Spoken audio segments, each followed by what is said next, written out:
As Dallas-Fort Worth and the NFL prepare for Super Bowl 45, two off-the-field stories have taken on more importance. The first, of course, is the freakishly cold and snowy weather that arrived in North Texas just as the players did.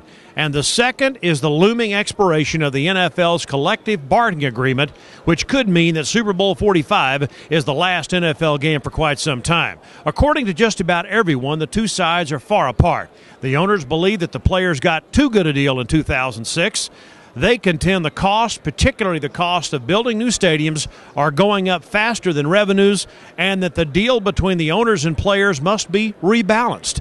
There's no disagreement that this is an unbalanced agreement and that it needs to be reset. I think it would be a understatement to say that there's disagreement. There's fundamental disagreement. The players are skeptical of the owners' claims and believe that they have not sufficiently profited from the increase in franchise values that NFL team owners have enjoyed. Be honest with yourselves. Did any of you think in 1960, 70, even the early 80s, that every team in the National Football League would be worth over $1 billion? As a March 4th expiration of the current deal approaches, the owners are preparing to lock the players out until a new deal is reached. If we get to early March and there's not an agreement, I don't know what decision the clubs would make, but they're certainly prepared for the full range of alternatives. We've said that the lockout is irresponsible. It's irresponsible from the love that our fans have for the game. It's irresponsible from the economic impact on our country during the time that we fight through a recession. And I know for a fact that it's irresponsible given the great base that football has today. Another area of contention is the prospect of converting 2 of the current 4 preseason games into regular season games, thus creating an 18-game season. An 18-game season could be a part of a new business model. It doesn't have to be. It could be.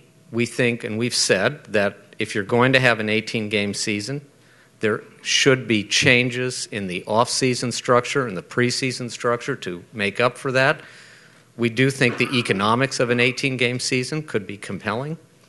The best reason for an 18-game season is that it is responsive to fan interests. And if the fans have been clear on anything, it's that they have little use for 4 preseason games. They don't like them. They don't want to pay for them. They don't get much value out of them. The sides seem far apart on this issue as well. Any change in the season that increases the risk of injury, increases the risk of concussion, increases the risk of a long-term consequence from playing football, has the potential to shorten careers and jeopardize the 3.4 average that players have right now without a guaranteed contract. Anything that does that is something that's not in the interest or in the best interest of the players of the National Football League. For now, the league is trying to keep the focus on Sunday's contest between the Green Bay Packers and the Pittsburgh Steelers at Cowboy Stadium. But the tension between the two sides is becoming more and more visible. The thing about that interview, as I think about it, that concerned me a little bit more were the statements that you don't negotiate your way to strength and no one ever talked their way into a good deal. And that was kind of disconcerting, because I think if that really reflects the union's mindset, then we have a big problem ahead. I'm not sure that any of the guys that I continue to talk to shy away from blunt language. This is our business.